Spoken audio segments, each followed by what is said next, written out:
Yo, what's going on, guys? It is Fox98 here. Welcome back to a brand new F1 2017 career mode video for you guys today here on the channel. Today, we start things off with a depressing note, as yet again, for the time in this season, I have an informational, great message here from Chris, and he says, yeah, your upgrade failed. Again. I don't think we've had a single upgrade this year that hasn't actually come through on the first attempt. I think they've all failed, but yeah, I was going to do a little bit of upgrade just on the aerodynamics, just to make the car a little bit more stable in the corners, but that didn't work. The upgrade still failed, and I have like no resource points, so I can't even fix that. But yeah, we're moving on then into the final two races of the season.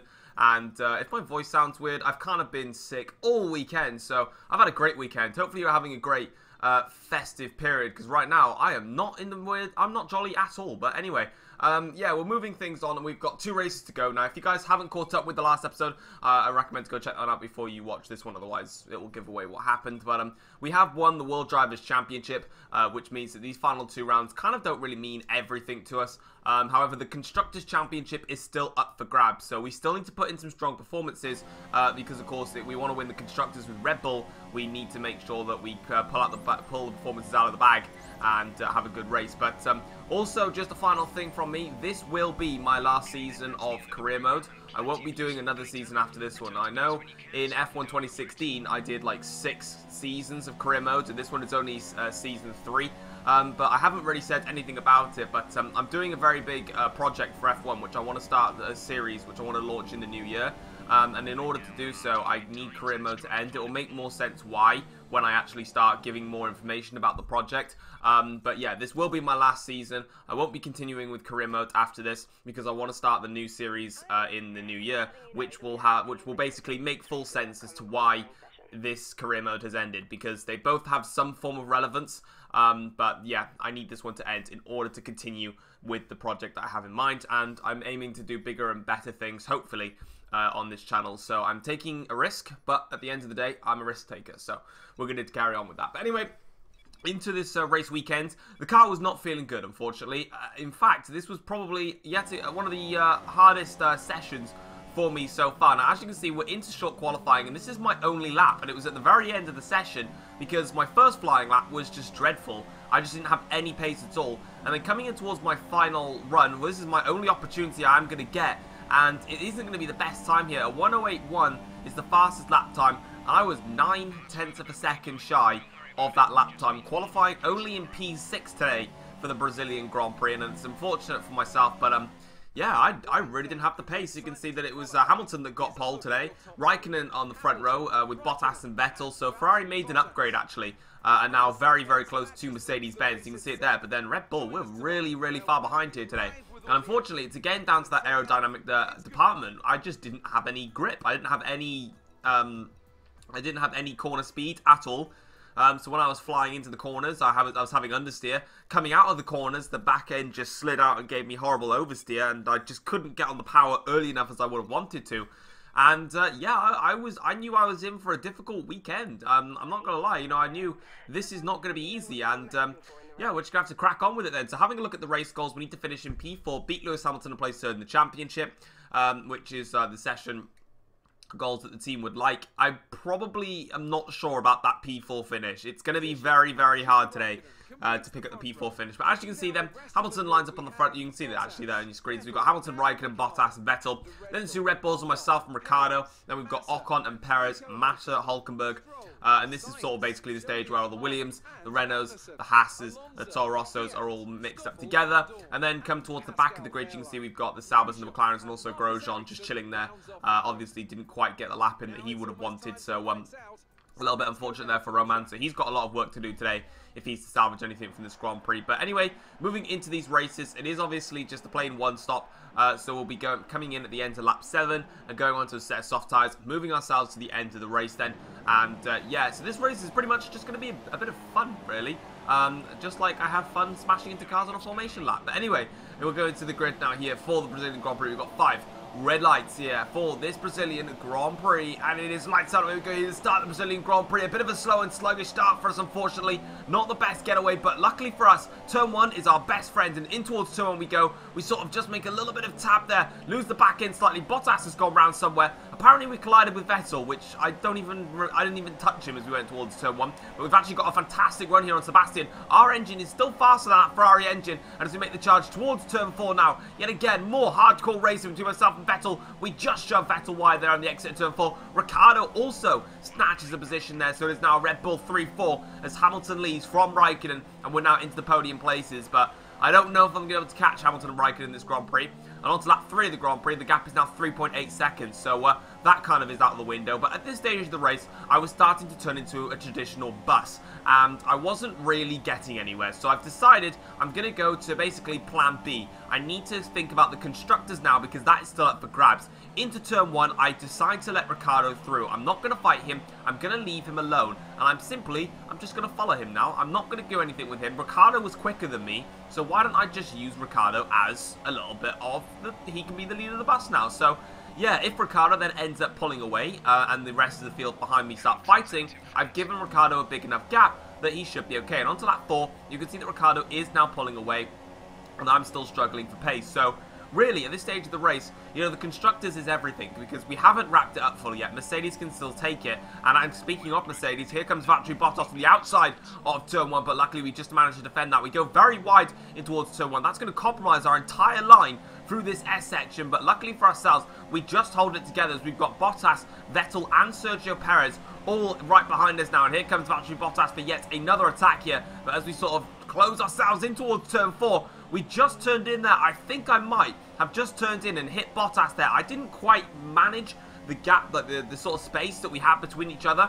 And I think I just clipped in there. Really lucky there not to go spinning out, because we could have easily have been spun out as Bottas stays behind. And Vettel now with a fabulous run towards turn 1, but for some reason Bottas just didn't open the DRS and didn't do anything in that scenario there. And now crucially for Valtteri, he's lost out to Sebastian Vettel. Sergio Perez still sitting there in the background, and as you can see with DRS, here comes Vettel now. He's absolutely flying. He passes Valtteri Bottas. Now he goes to the outside and towards turn 4. More wheel-to-wheel contact, and we just hold on there against Vettel, and we stay in P4. And all the time that I'm doing this, I know full well that Daniel Ricciardo is pulling away up front in P3, and that's all I care about, because I can do the defending, Ricciardo can do the pulling away, and that's how we're going to work this race out. And as you can see, onto lap 6, here comes Vettel for yet another attack now. Will he make this move this time? Outside in towards turn 1, braking very, very late we do, and as you can see there, taking a very wide line, missing the apex there, completely cutting that corner. Why I didn't get a warning, I don't even know. I think I should have got a warning for that. That's weird. But yeah, we'll count it as a warning anyway. But coming towards turn 4 now, you can see Vettel very, very close behind, but he is still too far back at this stage of the race. But as you can see now, moving on then in towards lap 7 of the Grand Prix, and this is going to be our pit window, and we're coming in for our one and only pit stop in this Grand Prix. Vettel then, I think, actually may have touched the back of me then, so yeah, I'm not sure how he didn't damage any of his front wing from that, but at the end of the day, it doesn't really matter. We're still probably going to rejoin in front of him. We should do, because obviously there are no cars coming into the pits behind us, so we're not going to get held by anyone, which will cost us time. So on that front, we're all good as we come out of the pits now with a 2.3 second pit stop, and that is going to rejoin us just in between Grosjean and Stroll. No, it's going to be actually just behind Stroll, and also just behind Alonso, and just in front of Danny Kvyat. Although Danny has got a good run here towards turn 4. Danny Kvyat does actually make this one stick, but we are going to late break it down the inside in towards turn 4, because I need to make up the positions now, because at this stage of the race, this is where traffic is going to play its part against some of my rivals. So Vettel now is stuck behind a huge queue of cars behind, and I know that I can get past them in places that the AIs won't look for an overtake. Like now, basically, diving it down the inside of Fernando Alonso, down the inside of Lance Stroll. But Lance Stroll's still there, though, on the inside, so he's holding this one here, and we get a little bit of wheel-to-wheel contact there. Very hardcore racing. Good defense there from Lance Stroll, but it just isn't quite enough, as Daniel Ricciardo now makes his way into the pits. And onto lap 10 of the Grand Prix now, we've got Valtteri Bottas here coming out of the pits, so Bottas's pace is that fast that he was actually able to do the overcut on us. But you can see there's Ricciardo in front of us, so our undercut actually worked quite well on Ricciardo, but Bottas is in front of us. But onto lap 12 of the Grand Prix now, I can't really focus on Bottas anymore because, yeah, he's gone off into the distance. I've actually got Esteban Ocon right behind me, so that's kind of put me in a little bit of a problem here. As you can see now, Ocon with the straight line speed, with that DRS. Remember, the Force India has the second fastest engine on the grid in towards turn 1. Here comes Ocon on the inside. It doesn't work for him though. We move it in towards this S section, and we just stay clear of Esteban for the time being. But that was a warning sign for us that Ocon is there. And as you can see, onto lap 16, we've got Felipe Massa, who's out of the race, and Bottas has overtaken Daniel Ricciardo, which is pretty frustrating. But as you can see now, here comes Ocon, and Vettel has now caught up into this fight onto lap 17, but we managed to stay in front in towards turn 1 and turn 2.